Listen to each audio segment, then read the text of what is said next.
Live from KSAT 12. Good Morning San Antonio starts right now. And a good morning to you. It is Friday. It is March 19th, and it's awesome to have Alicia Barrera in for Stephanie this morning. She was with us for the early edition of GMSA, and she actually hung around. Stuck around. To stick around and make our Friday morning a lot of fun. Well, we love having you on this show because it's so darn chatty. One of the big stories last year, other than COVID, and it seemed like this story went on for weeks and weeks, if not months, was all about those giant murder hornets that were about like that long. Thankfully, I haven't seen one in person, and they didn't really go beyond the Pacific Northwest, which is good. Yeah, but now they're out to stop it for good. Once and for all. Yeah, there's an article on KSAT.com that Alicia and I want to tell you about. Scientists in the U.S. and Canada are opening new fronts in the continuing war against so-called murder hornets as the giant insects begin establishing nests this spring. And the thing that they want to do is get to the cause of it all, and that's with the queens. So they say that the traps this spring are going to capture queens that are trying to establish those nests, and that's the big problem right there. Yeah, the Americans and Canadians are teaming up to do this, and an effort is underway also, other than setting up traps, to determine exactly where these Asian hornets came from to try to learn how they're getting across the Pacific. And the one theory that we were hearing is that they were crossing over on cargo ships. And that makes a lot of sense. And only a handful of the hornets were actually spotted in British Columbia last year. But again, they want to prevent this from happening again. And one thing that I thought was very interesting is why these hornets are bad. They start attacking and destroying the beneficial honeybees later in the year, and they eat the bees for protein. And then that's how they end up raising more hornets, which we don't want. Which we don't want. And one of the nests that they killed last year, they kept some of those specimens, and they've actually been studying the genetics of the captured hornets and comparing them with those that exist in South Korea, Japan, and China. But again, it's a U.S.-Canada effort to contain those murder hornets to the Pacific Northwest and stop it right there in its tracks. 2 inches, 5 centimeters long. I know, unbelievable. Let's take a look at today's 9 at 9. President Joe Biden and Vice President Kamala Harris will meet with Asian American leaders in Atlanta today. It comes after a man killed 8 people, 6 of them women of Asian descent. The Biden administration is expected to mark 100 million COVID-19 vaccines administered in the country today. That's weeks ahead of President Biden's goal of achieving the milestone within 100 days of his term. 12 jurors have been picked in the trial of former Minneapolis police officer Derek Chauvin, who is charged with George Floyd's death. The judge in the trial will rule today on a defense request to delay the proceedings and allow evidence from Floyd's arrest in 2019. Today, the CDC is expected to update its physical distancing guidelines for schools from 6 feet down to 3 feet. Health officials say a new study shows the change makes no significant difference in COVID-19 transmission rates. San Antonio City Council gave CPS Energy the go-ahead to borrow up to $500 million through short-term financing to deal with costs related to last month's power crisis. A financing part of a plan to protect customers from high costs. Talks between leaders from the U.S. and China continue in Alaska today. The meeting got off to a heated start yesterday when U.S. Secretary of State Antony Blinken and the Chinese Communist Party Foreign Affairs chief took aim at the policies of each other's countries. The Biden administration considering a 6-month extension for U.S. forces in Afghanistan. According to a deal between the Trump administration and the Taliban, the deadline for our troops to leave the country was May 1st. President Biden could announce his pick to head up NASA today. Multiple sources say it's former Senator Bill Nelson. He's not an astronaut, but is one of the rare civilians who has traveled to space. First round of the NCAA men's basketball tournament gets underway today. Virginia Tech and Florida kick things off at 11:15 a.m. All the men's games will take place in Indiana. And that is today's 9 at 9. As we go outside with live cam, are we ready to say goodbye to winter 2021? Oh my goodness, yes. Please. But we can't put away our jackets or coats just yet. Yeah, some chilly mornings, but spring starts tomorrow. Here's Justin. Officially tomorrow, just around 4 a.m. in the morning, we'll officially jump into spring, and we'll say goodbye to winter, although temperatures have really started to warm up, at least during the afternoon. We've had some chilly mornings, as you guys pointed out. And it's pretty chilly out there right now. 50 degrees, north-northwesterly winds at about 8 miles per hour. We did have a wind chill earlier. That's starting to come to an end. In the forecast today, we're going to be up around 71 degrees. It'll turn into a really nice afternoon, just like yesterday. And temperatures around the area showing about the same thing, 40s and 50s here across Barrera County. It does get cooler, as you might imagine, as you get up into the hill country. 39 Comfort, 42 right now in Curvo with some wind chills being reported there. If you're heading out to some of the amusement parks, SeaWorld, Six Flags this weekend looks good. 70s, sunny skies this weekend. The weekend looks fantastic. Does change a little bit, though, as we get into next week. Some rain chances. We'll talk about that. And we'll also get into the spring equinox. That's coming up here in just a few minutes, guys. Thank you, Justin. Let's check the roads with TransGuide. Bright sunshine out there. Take your sunglasses. 410 at Jackson Keller. We'll keep an eye on the roads for you through 10 o'clock. And top stories we're following today. 25 people are without a place to call home after a fire at the far west side apartment complex. Investigators tell us that fire started around midnight when a woman left her apartment but didn't turn the stove off. San Antonio firefighters arrived at Candle Ridge Apartments in the 7900 block of West Military. They found heavy flames coming from the first and second floor. Fire crews say the fire destroyed at least 4 units. 2 more were evacuated because they lost power. No one was hurt, but investigators say the building had about $115,000 in damages. San Antonio's Committee on Emergency Preparedness will host another meeting this morning. Mayor Ron Nirenberg created the committee last month to look into the weather storm disaster. Committee members will discuss how prepared the city was to respond to the storm. They will then make recommendations for future preparedness efforts. Meeting starts at 10 this morning. It's happening at the boardroom of the Development Business Services Center on South Alamo. You can watch it live on the city's website or listen in by calling 210-207-5555. And KSAT recently sent a questionnaire to local lawmakers asking for their thoughts on what went wrong during the storm last month. Coming up in our next half hour, digital journalist Faris Sabawi joins us to discuss those answers. We're looking forward to that. To vaccine news now. And if you have a COVID-19 vaccine appointment at the Alamo Dome, listen very carefully. Mayor Nirenberg says people scheduled to get the shot April 2nd are being moved to April 5th. While the date is different, the time of the appointment is what remains the same.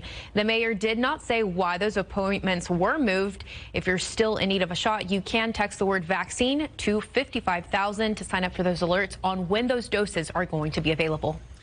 As businesses in our area continue to reopen, many more are in need of more employees. Some companies have told KSAT about openings they currently have, and a few employers have job fairs today and tomorrow.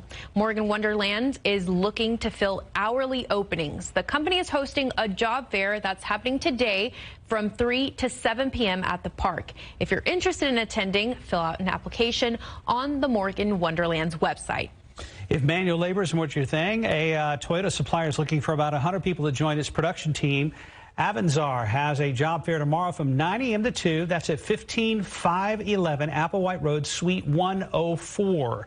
Pay starts at $15 an hour. We have a link to apply on KSAT.com. We also have a list of other companies looking to hire. The city of San Antonio is helping people, including those experiencing homelessness, get access to their third stimulus check. The Volunteer Income Tax Assistance Program will assist residents with completing and filling their federal taxes. Now, staff will be on site at the DHS Homeless Resource Hub on San Fernando Gym off of West Travis Street. People can swing by every Tuesday and Thursday from 2 to 4 p.m. until at least April 15th. We have more details on this on KSAT.com. And in your morning headlines, it was a truck versus train. You can guess how that ended. We have an update on the 2 guys on the truck. And an attack over a mask and a NASA rocket passes another key test. David Sears is here on a Friday morning. Good morning, David. It is Friday, right? It is. That's a good thing. All right, we're going to start with this.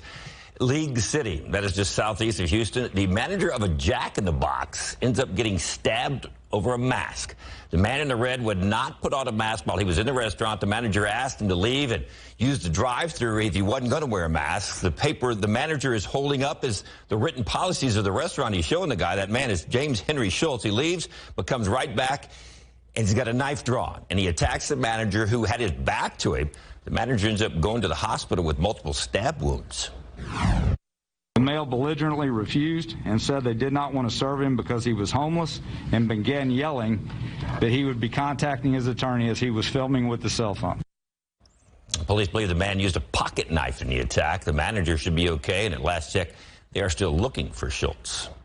This could be a little disturbing for you. You're watching a couple of people in hoodies attack a Philadelphia transit station worker at a subway station. You can see other people join in on the beating.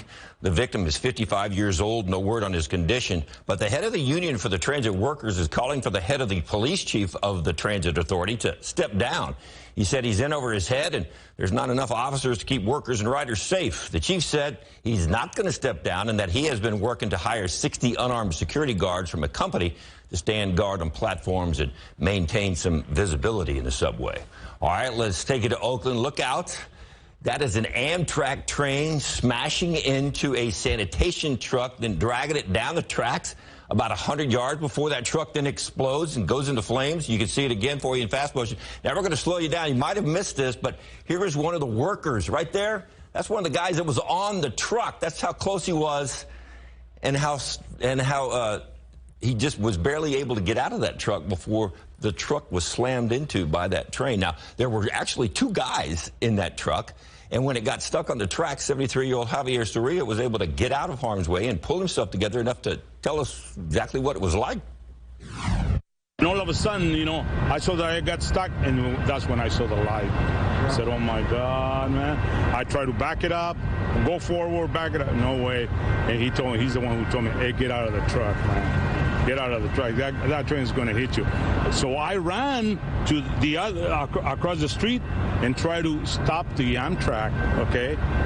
I mean, to see me, at least, you know, nah, he wouldn't stop. He just couldn't stop that train. He was talking about his co-worker that was telling him to get out of that truck. They got out of harm's way. They're safe.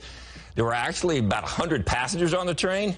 No injuries on the train either, so that's good news. And finally, not quite infinity and beyond, but we are getting there. NASA conducted the final hot fire ground test of its SLS rocket. The test happening in Mississippi. The rocket burned for 8 minutes. Apparently, that's good enough for an A. This rocket is the main thrust of NASA's program that is getting astronauts back to the moon in 2024. And at some point, they're planning on an unmanned trip in November. And then they're hoping this SLS rocket is going to carry them to Mars. So there you go. You going? To Mars? Yeah. Only if I can come back. I'm not sure I want to just go in there and stay. Yeah, that's the problem, right? You can't get back? Yeah, and it takes like a long time. It takes a little while. To get there, like a day or two? Like a long time. Yes. First things first, the moon and then Mars. Is that like a long trip to Mars? It is. Maybe that's, I get it. That's why you want to. Again, and we're back. Okay, I see where you're headed with that one. Send you to Mars. Thank you, David. Time right now, 9/11, 51 degrees, and still ahead on GMSA at 9. A new movie now in theaters tells the true life story of a spy during the Cold War. We have a preview of Benedict Cumberbatch in The Courier. And March is Women's History Month, and a San Antonio woman is sharing the story of how her family shaped history, what role they played in the desegregation of schools. That's next. And let's check on the Dow right now. It is down big, about 255 points at 32,608. Welcome back. Courage. That's the word a San Antonio woman uses to describe her mother and grandmother. That courage led to historic changes. It opened the gates to equal education. KSAT's Patty Santos tells us about their role in the Brown versus Board of Education decision. Ethel Louise Belton was born with a heart defect, which made it difficult to walk to the only black high school in Delaware in the 1950s. So when she was in high school, she had to walk more than a mile from her house to the public school bus that would take her into the city of Wilmington, where Andrea Bro says her mother walked a few more miles to get to Howard High School. Bro's grandmother, Ethel Lee Belton, joined a state lawsuit after her daughter was denied entry to the closest all-white school. She did it because my mother's health, and she didn't think it was fair. In 1952, the Delaware court chancellor agreed. We're going to end this segregation in education in Delaware, but he stopped short of saying that it was unconstitutional, but he ended it. So in other words, Delaware was the first state in the United States to end segregation in schools. Belton's case was then one of 5 consolidated into the Brown versus Board of Education civil lawsuit filed before the U.S. Supreme Court to argue for equality in education across the nation. What Thurgood Marshall did was he added my mother's case to the other 4 because it had already won on a state level, and he felt it would give it a legitimacy and credibility. The rest is history. In 1954, the U.S. Supreme Court ruled unanimously that racial segregation in public schools was unconstitutional. This case was not just an open door for people to enter into schools that were segregated, but it also started other opportunities for people who were disabled. Every 10 years, the survivors of the landmark case are invited to the White House to celebrate. But Bro says the fight for equal education is not over. We work on other things, not just in celebration, but just to keep the story of Brown alive so that people will understand the importance of Brown. Bro is so proud and honored, she says, to keep her mother's legacy alive. The mother died at the age of 43 from a heart condition, but her children and grandchildren have all picked up the mantle of education in one way or another. Patty Santos, KSAT 12 News. It's 9:17. We already talked about spring is tomorrow, but first, Justin Horn takes us back 9 years to a wild day in the weather department. Yeah, 2012, we had 3 tornadoes touch down just southwest of San Antonio. If you were in Divine, you remember this very well. We had an EF2 tornado that moved through Divine, did quite a bit of damage. It injured 12 people. And in all, 22 homes were destroyed. That also includes southern Bexar County, where we had another EF2. And then there was also a smaller EF1 tornado that moved through the Atalia area. But a very busy day, severe weather-wise, back in 2012. That will not be the case today. We're expecting clear skies here across Texas. I want to show you the whole country because we're moving into sort of a quiet pattern, at least at the moment. We had that big storm system that caused all the severe weather. It's now moving off the East Coast, and there's still a little bit of rain there across parts of the Carolinas and Virginia. Some unsettled weather across the Northwest, too, but most of the country dealing with sunny skies and some pretty nice spring weather. 27 right now in Denver, 31 Omaha, 32 in Cleveland. That's where some of the cold stuff is. It's a little chilly down here in Texas, too, in the wake of that last storm system. But all in all, it'll warm up, and we'll get into the 70s this afternoon, and it'll turn into a pretty nice day. There's the scene outside right now. We're looking at 50 degrees, north-northwesterly winds at about 8 miles per hour. Temperatures 49 Canyon Lake, 49 Bulverde, 41 in Comfort, 44 Lost Maples, 55 in Del Rio, one of the warmer spots. And there is still a wind chill, too, especially up in the hill country. Feels like 39 in Kerrville, 39 in Fredericksburg. Winds are much lighter than they were yesterday. That's an improvement. We've had some gusty winds last couple of days. Those will subside substantially today. And dew points are low in the 30s. So we're in a very dry air. That stays with us into the weekend. You look at the dew points. It's dry Saturday, Sunday. We've got dew points in the 40s. But by Monday, moisture does return, and this hopefully, we'll keep our fingers crossed, leads to some rain. We need it. If you're heading down to the beach this weekend, looks good. Temperatures will be near 70. UV index is very high, but it's always very high down there.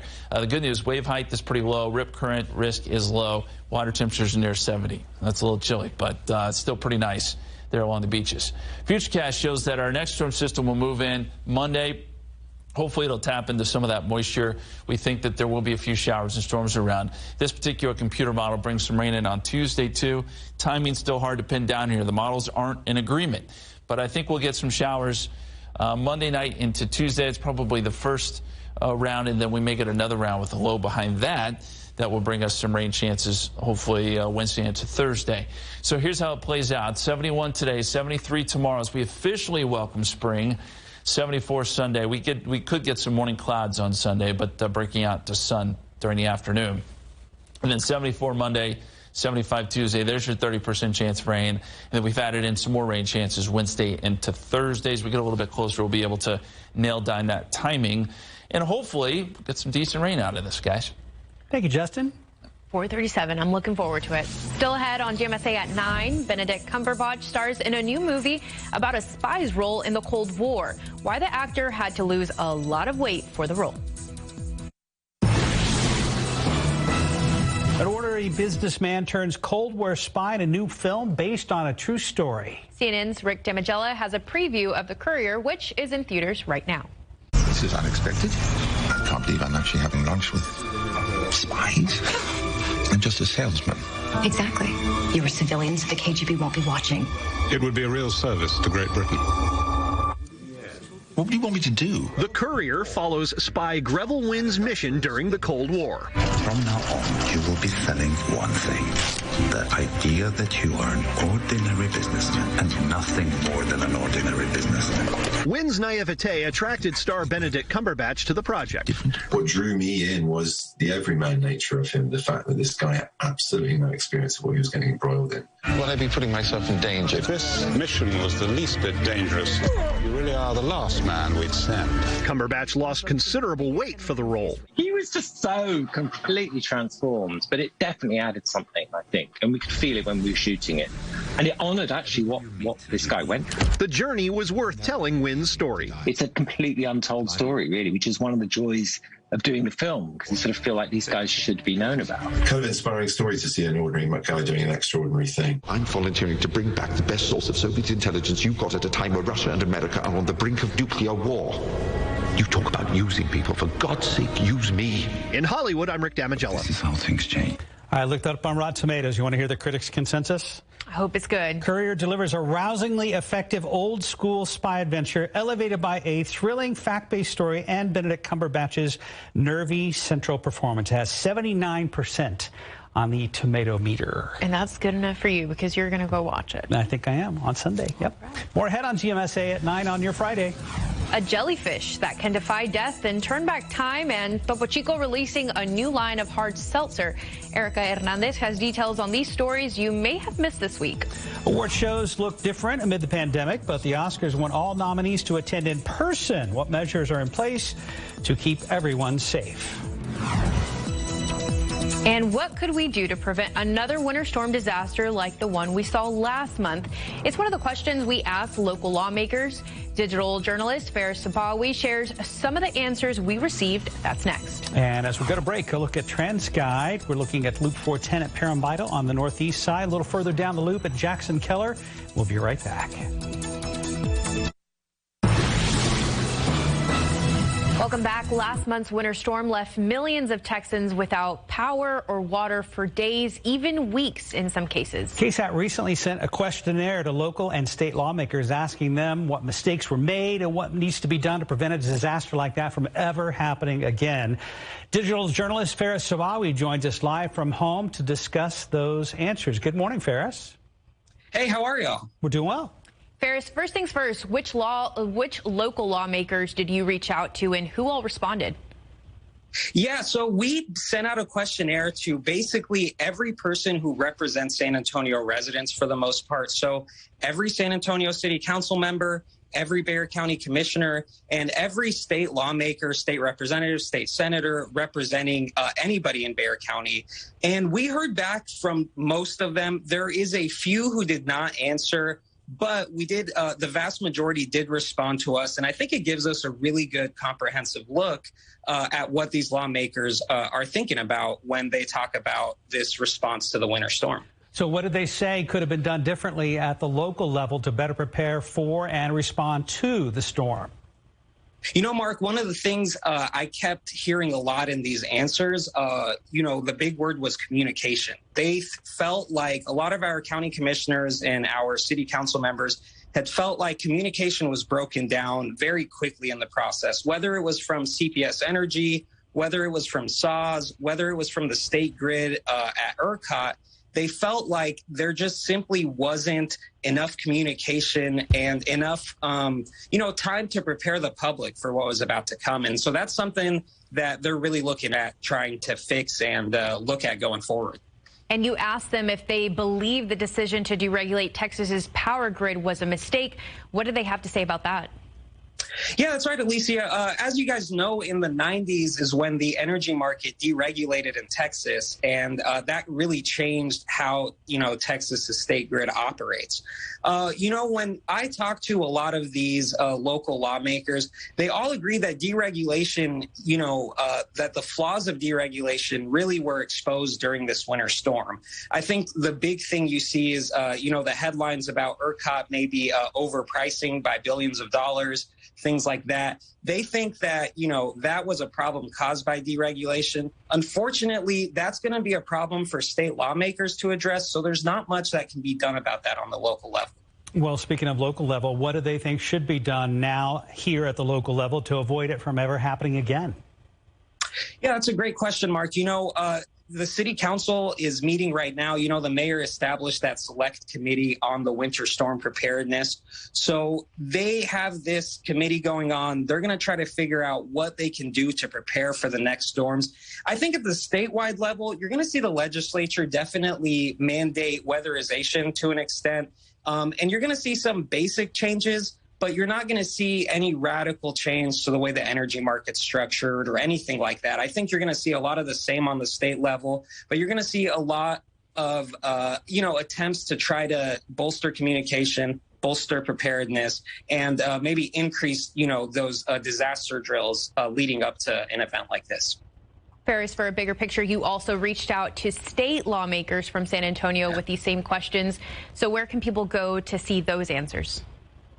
Yeah, so whether you want to see the local lawmakers or the state lawmakers' response to the questionnaires, you can go to KSAT.com, just scroll down the homepage just a little bit. You should find it right there, and all the answers are there, unedited.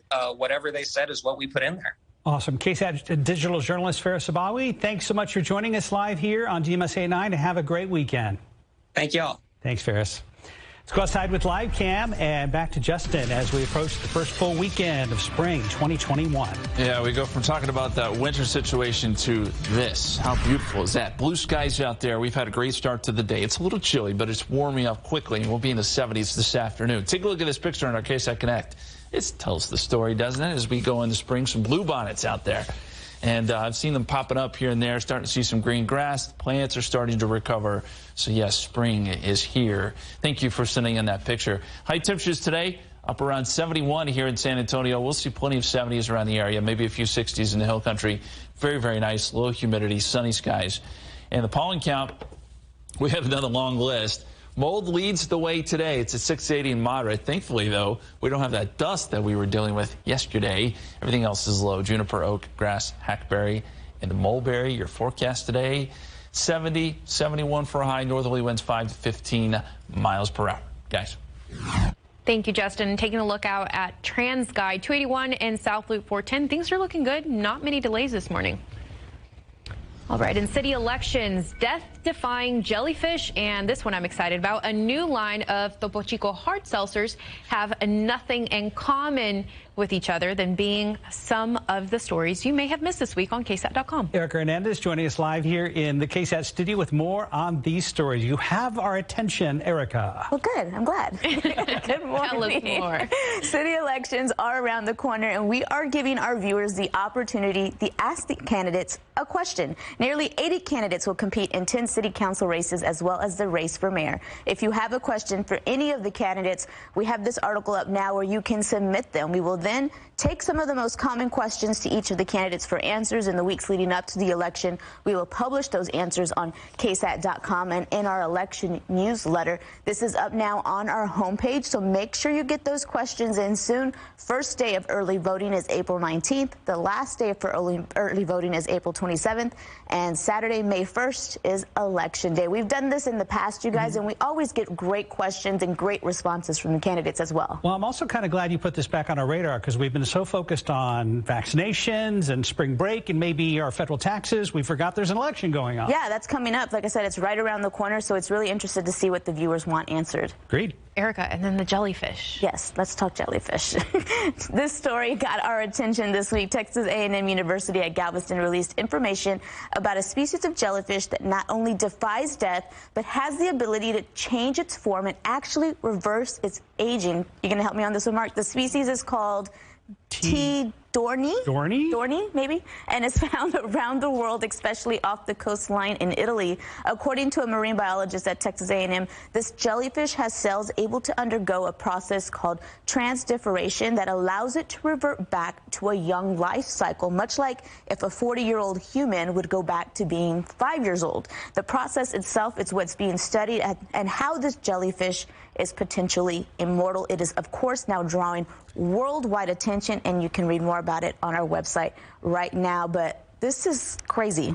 And I know we're not sure how to say it, and I don't know if Brad Pitt's available, but maybe we call it the Benjamin Button, the Benjamin Button jellyfish. Yes, because it's changing in reverse. Let's just go with that. Okay, let's do it. Yeah. Okay. Now, for Topo Chico fans, we'll soon be able to finally get their hands on Topo Chico hard seltzers. The drink will be in stores on March 29th and will be available in 4 flavors: tangy lemon lime, exotic pineapple, strawberry guava, and tropical mango. Topo Chico announced last summer that they would be getting into the hard seltzer game, but it was first only offered in select cities in Latin America. Now the 16-ounce cans will be sold in 9 states, including Texas. Again, they go on sale March 29th. So I love Topo Chico. I'm not a fan of hard seltzers, but I think I'm still going to give it a try. Which one drew a gasp from you? Was it the strawberry guava? Yeah, that's where you heard me gasp. Yeah. I'm all about guava. That's my favorite. Pineapple for me. Okay. Yeah. So we'll come back and hopefully the end of the month and give you a report on how good it is. Okay, sounds good. There we go. Thanks, guys. A weekend taste test. Thank you, Erica. Right now it's 9:38. We're about 52 degrees. Of course, you're watching GMSA at 9. Tide Detergent is encouraging people to wash their clothes with cold water instead of hot. RJ Marquez explains how the move could reduce greenhouse gas emissions and save you money. Just shy of 9:42 on your Friday morning. In today's consumer headline, Charmin rolls out some digital artwork. And the Oscar Awards announced some changes to this year's event. RJ Marquez joins us live from his home with those details and more. Good morning, RJ.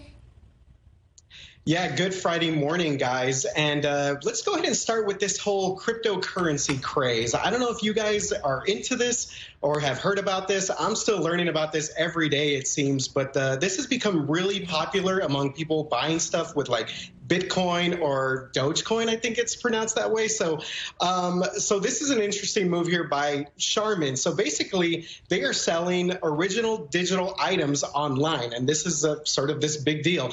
Charmin, yes, the toilet paper maker is now getting in on the action. So Charmin has 5 pieces of digital art up for bidding. They're calling them non-fungible toilet paper.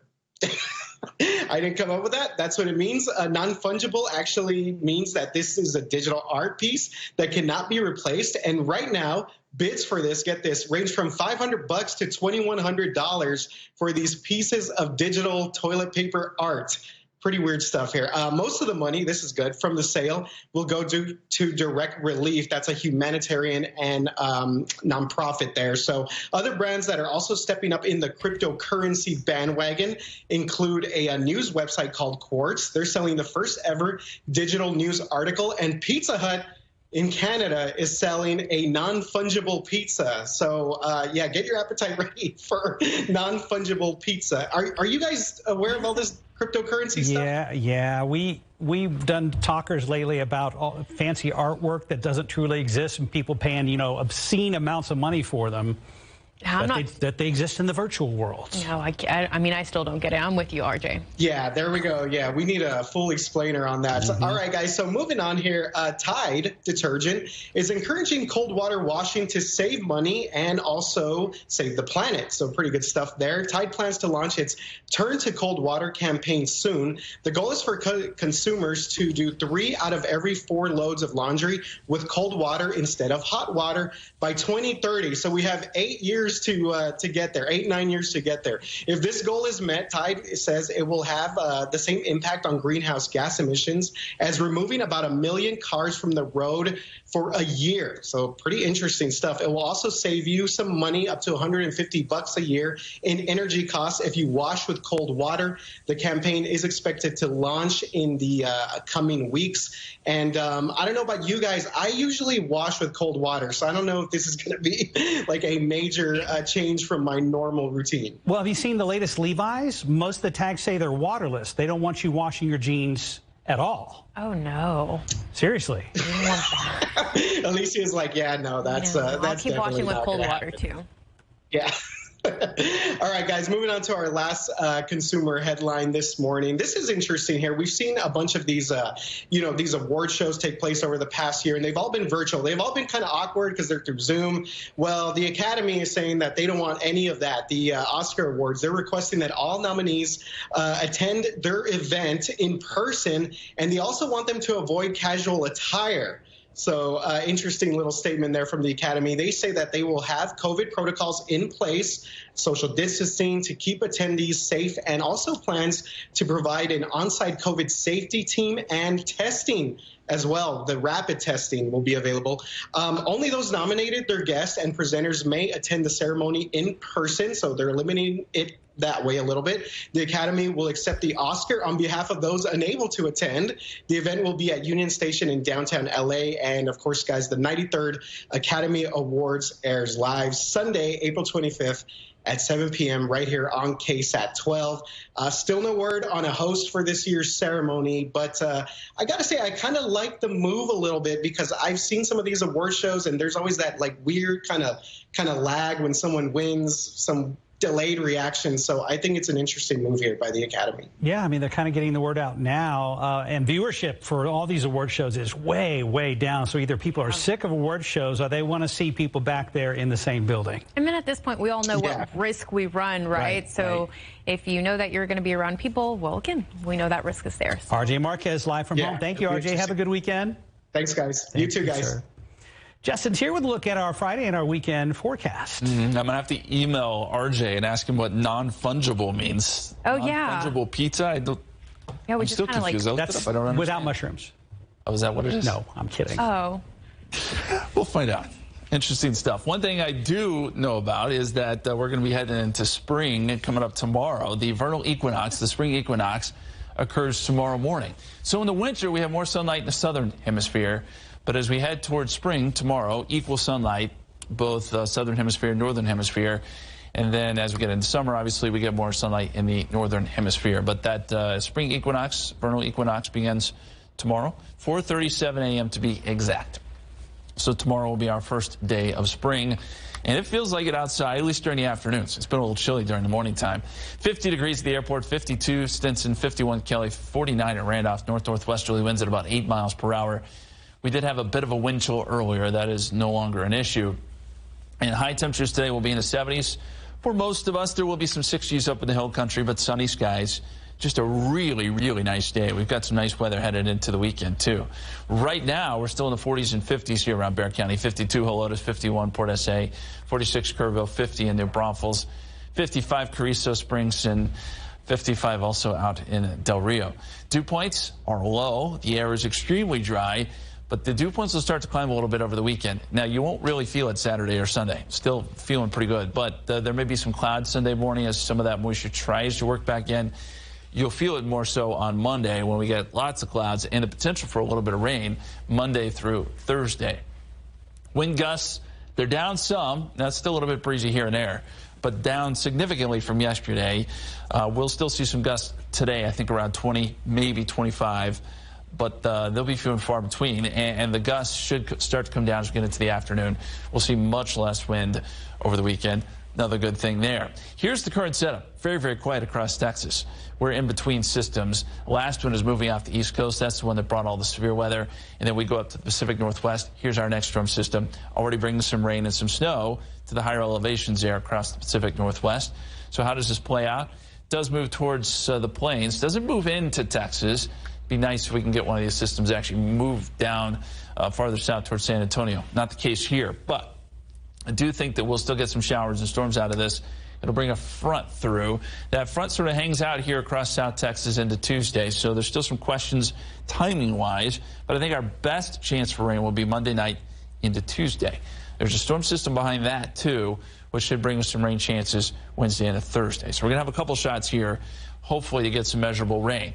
Forecast for today, again, up around 70, 71 for a high, northerly winds 5 to 15. And then tomorrow morning, we start off at 44, so it's another cool morning. 73 Saturday, 74 Sunday.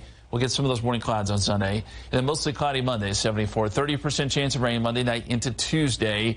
And then another chance Wednesday into Thursday. Temperatures staying in the 70s there across the board. You can't ask for better numbers than that, guys. Thank you, Justin. Ironically, it's 9:50 and we're at 50 degrees. The San Antonio Spurs wrap up their 5-game road trip this weekend. David is back after the break with a preview of the games against the Cavaliers and the Bucks. Good morning. Hey, guys. Coming up on Live, Cynthia Erivo talks about her series Genius Aretha. Plus, we'll learn some Easter crafting. See you soon. And right now we're sitting at 50 degrees. We'll be up around 71 this afternoon, 73 tomorrow, 74 Sunday. Great weekend. We do have some rain chances, though, showing up early next week and perhaps the middle part of next week.